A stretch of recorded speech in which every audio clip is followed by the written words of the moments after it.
Carrie Farinack. This is NBAA TV Live. Thanks for joining us. We have a really special guest right now. I'm joined by Barrington Irving, who is this year's American Spirit Award winner. Barrington, thanks so much for being with us. And it's an awesome event. Awesome event this year.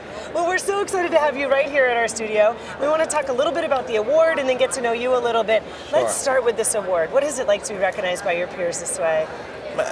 You know, to receive the American Spirit Award, I think I'm the youngest to get it. I was in total shock. And it really speaks to this organization and what you all do. And my first NBAA, believe it or not, I attended with 3 holes in the bottom of my shoes. That was my first NBAA. Incredible. And to go from that, build a network within this industry, and also utilize business aviation to accomplish some cool things. Yeah. It's a very emotional thing for me. You know, accepting the award, I'm certainly grateful, but emotionally, it was very difficult because I remember where I started when I first came here. Right, and you and I were talking about where you first started. Tell us a little bit about where your passion for aviation came from.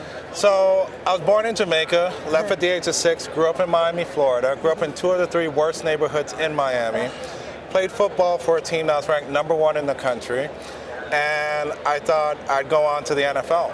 Right. Then I had a chance meeting with an airline pilot, Captain Gary Robinson, who's actually attending this show. Wow. He flew a Boeing 777 aircraft, and I was just honestly staring at the guy saying, he looks like he makes tons of money. Had no clue what he did.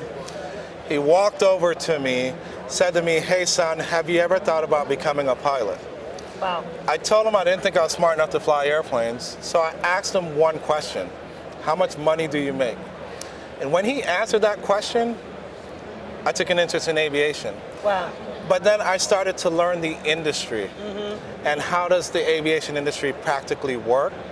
And that's when I was introduced to business aviation through Fabio Alexander, who oversaw Miami Executive Aviation. You know, it's such a reminder to all of us that you never know who you're going to impact with one comment. Yep. He just made one comment that really changed the course of your life, right? Absolutely. And, you know, it wasn't so much about the money he made, but let's face it, young people love to talk about money. Right.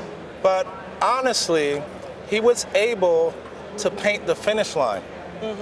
So that's all kids want to see. That's an interesting way to say it. They don't care about the journey. They want to see the finish line. Right. And he literally did that in 2 minutes. And this is such an incredible industry. Kids are interested in this industry, right? Yes. There's a bright future in terms of getting folks in, but we need to maybe make more of an effort, if you will, right? Well, yes. Do we have a workforce shortage in business aviation and aviation as a whole? Absolutely. But what we don't realize is we don't have a recruitment issue. Right. We have a sales and marketing issue. Interesting. We have to sell young people on the amazing things we're surrounded with in business aviation. Right. Which actually comes easy for us. You know, when you look at this industry, there's just so many amazing things that young people would be attracted to. And we need to learn how to leverage that to involve them in our industry. You know, you talk about young people. Let's talk about when you were young. At 23, setting an aviation record, crashing the old record by more than a decade, right? Tell us about that.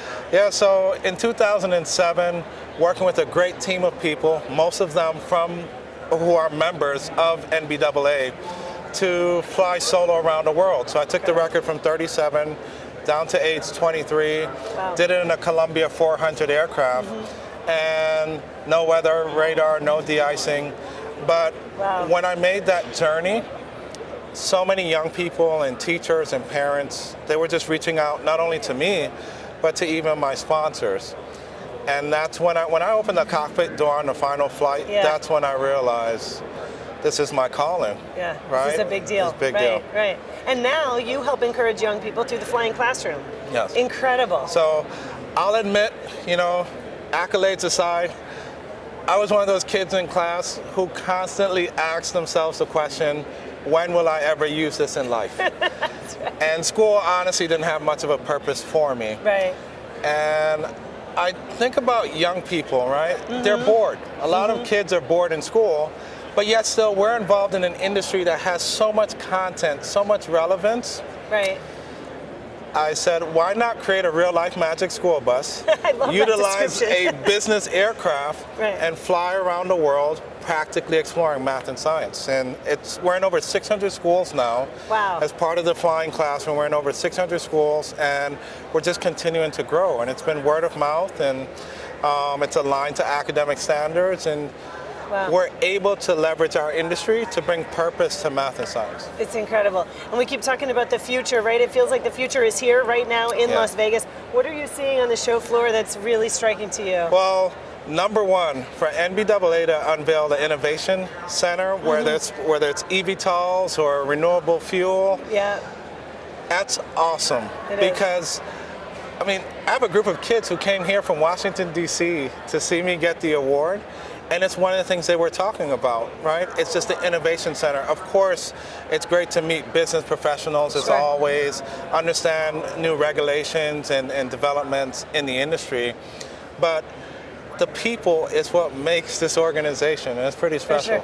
Well, and we also want to thank you for everything you've been doing across the board, obviously, to win the award. But I know we were involved when you were going back and forth to the Bahamas, Yes. running rescue missions. That really powerful, making a difference kind of stuff. Tell us about that. Yeah, so one of our airplanes, we have a Mitsubishi MU-2.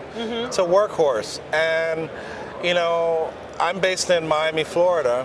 That storm could have easily wiped out Miami. Right. And we dodged a bullet. We honestly sure. did. And all of us in South Florida felt obligated to do something. And why not utilize business aviation to bring supplies, bring rescue workers, bring back families. And that's what we're about, you know, when you look at business aviation. For sure. I'm based in Orlando. We felt the same way.